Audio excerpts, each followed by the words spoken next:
It wasn't so long ago when our attention was focused with nervous anticipation on Fukushima, Japan. Earthquakes, tsunamis, we got used to them, but this time there was another threat. Memories from a huge war of devastation about 25 years ago surged from the past, bringing the fear of a new Chernobyl-like catastrophe. The world was on the edge of a new nuclear crisis. And today, I would like to share with you a scene from the time that made a big impression on me. In their desperation to prevent meltdown, the Japanese used helicopters to grab water from the ocean and drop it on the reactors. The effectiveness was almost no. Most of the water didn't even make it on target.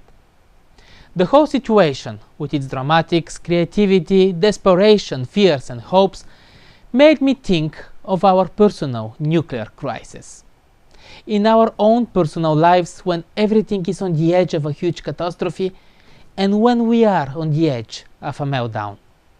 Nuclear power plants generate electricity by heating fluid via nuclear reaction that is used to run a generator.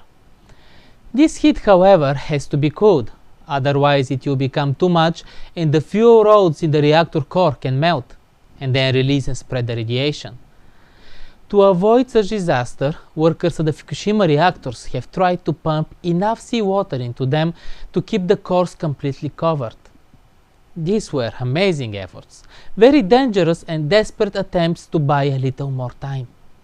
Because in essence, this is all they were, attempts to minimize damages while buying some time until the normal cooling systems can be restored. And this is the key. Unless the built-in cooling system is brought back up, everything else is in vain and impossible to maintain. How can we keep the heat down?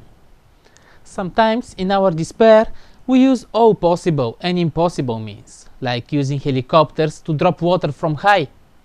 Medicine, psychology, science, spirituality, they all offer a great variety of options. But if we don't restore the original cooling system, we're just prolonging the unavoidable. We got disconnected from the source of life, and since then humanity is trying all kinds of things to prevent a meltdown. Some are more successful than others, but they all have the same characteristic. They are not permanent solutions. Unless the original cooling system is restored, sooner or later the heat will become too much.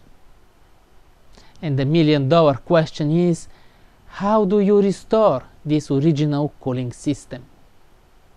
Well, let us know what you think at faithquest.tv. Thanks, and see you soon.